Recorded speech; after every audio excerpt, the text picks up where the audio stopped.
Bet, ja jūs zinat, ka pēc tam tas bērns studē, mācās Rīgā un ir sazinies ar autoskolu un paprasi dažas nodarbības, jebkad tev paņems, atradīs instruktoru, teiks, es esmu jūsu kursants, bet es neesmu braucis Rīgā. Mana dzīve tālāk ir Rīgā. Neesi agresīvs.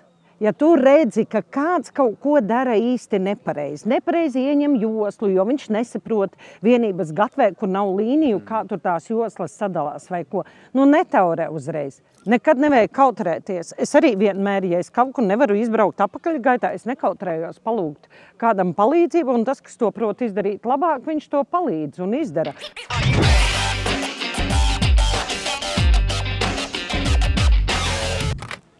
Dāmas un kungi, Rudīte, prieks atkal tevi satikt Alūksnē. Man arī apsēja. Ļoti labi. Ārā ir brīnišķīgs silts laiks, sniega nav, bet teoriju mācās cilvēki vēl joprojām, un tu esi augstas kvalifikācijas teorijas pasniedzēji gan Rīgā, gan Alūksnē.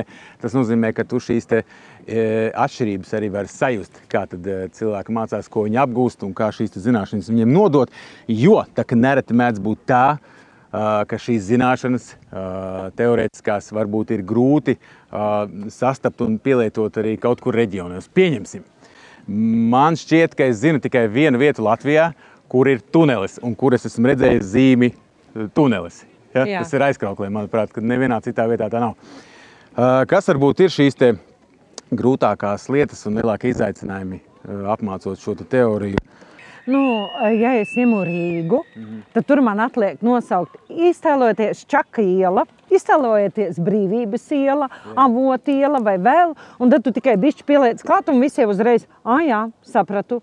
Pasaka Križbarona iela, kas ar ko tā ir īpaša, un visi visu saprot.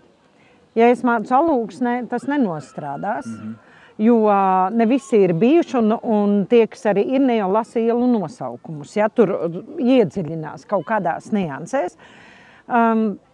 Presto autoskola ir atkal unikāla, ka viņi izstrādā tādus materiālus, ko var pielietot jebkurā reģionā vai ko. Tas nozīmē, ka mēs vairāk balstamies uz prezentācijām, uz video, uz...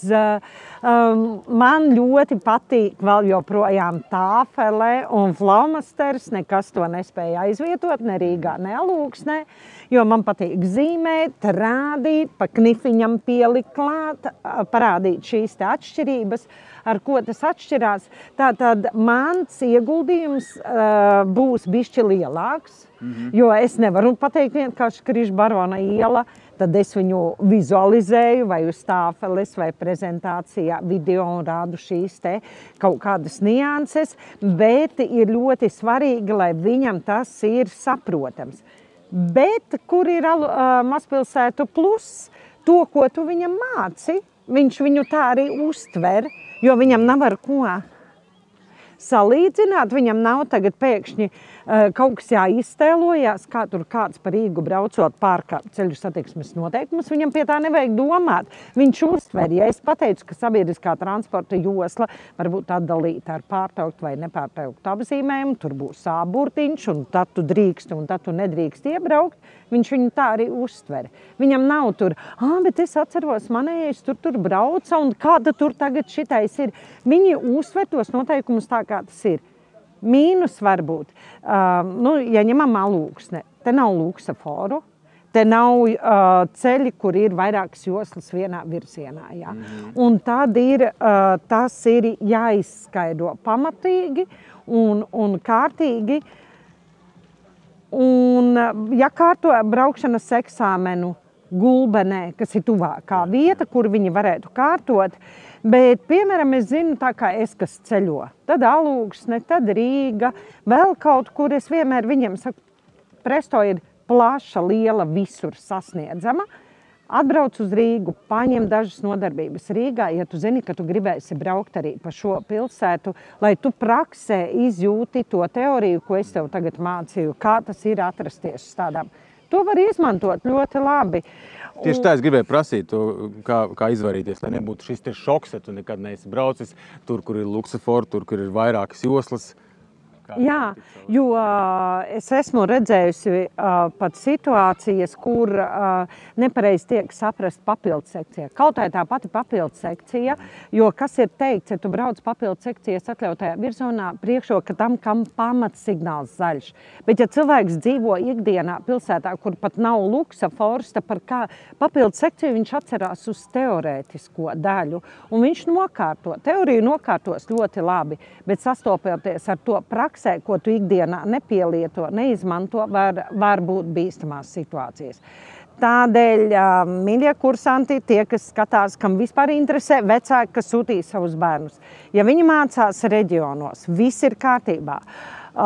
Bet, ja jūs zināt, ka pēc tam tas bērns studē, mācās Rīgā un ir sazinies ar autoskolu un paprasi dažas nodarbības, jebkad tev paņems, atradīs instruktoru, teiks, es esmu jūsu kursants, bet es neesmu braucis Rīgā. Mana dzīve tālāk ir Rīgā.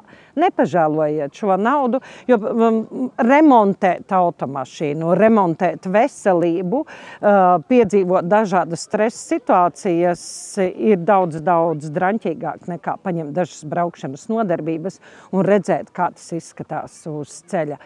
Teorētiski tas ir mans lielāks darbs, ieguldījums tieši pie pasniegšanas prasmes. Praktiski, jā. Ko tu ieteikti tiem cilvēkiem, kas varbūt kādu laiku ir nokārtojuši jau atpakaļ jau tiesības nolikuši kaut kur reģionos, un viņiem ir ļoti bail braukt uz Rīgu, uz galvaspilsētu, teiksim, vai vispār uz citām lielām pilsētām? Vai pēc kaut kāda laika vēl kaut ko var darīt, lai iedrošinātu sevi, vai kā tu viņus iedrošinātu? Jā, es starp citu zinu daudzus autovadītājus, kam ir teorētiski vadītāja apliecība, bet viņi ir ļoti maz braukuši vai gandrīz nemaz.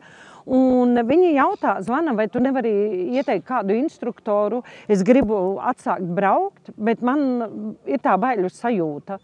Nekad nevajag kautrēties. Es arī vienmēr, ja es kaut kur nevaru izbraukt apakaļgaitā, es nekautrējos palūgt kādam palīdzību, un tas, kas to prot izdarīt labāk, viņš to palīdz un izdara. Kāpēc nepaņemt? Tas nav absolūti nekāds mīnus tavā izaugsmē, tavā tieši pretēji. Tevi iedrošina. Ko es mācu Rīgā kursantiem tagad? Tie, kas jau izjūt visu to, kā tas ir, braukt pa Rīgu, visus noteikumus. Es vienmēr saku, neesi agresīvs. Ja tu redzi, ka kāds kaut ko dara īsti nepareizi ieņem joslu, jo viņš nesaprot vienības gatvē, kur nav līniju, kā tur tās joslas sadalās vai ko, netaurē uzreiz. Uztver, viņš ir turists, vai arī pirmo reizi iebraucis Rīgā, un viņš mēģina izdzīvot no Alūksnes cauri Juglai, visai Rīgai, aizbraukt līdz bērnu slimnīcai, un pēc tam tikt atpakaļ. Tas ir viņam izaicinājums. Netaurē, pamāji, parādi ar roku, parādi, kur viņam jābūt. Es to mācu. Es tādu saku, pirms tu taurē, atceries turists. Tu varbūt arī varēja būt viņa vietā, vai ne? Jā. Tā kā būsim iecietīgi viens pret otru un atcerēsimies, ka mācīties nekad nav par vēlu. Paldies tev, Rudīte! Es drīz mācīšos braukt ar velosipēdu. Nekad dzīvē!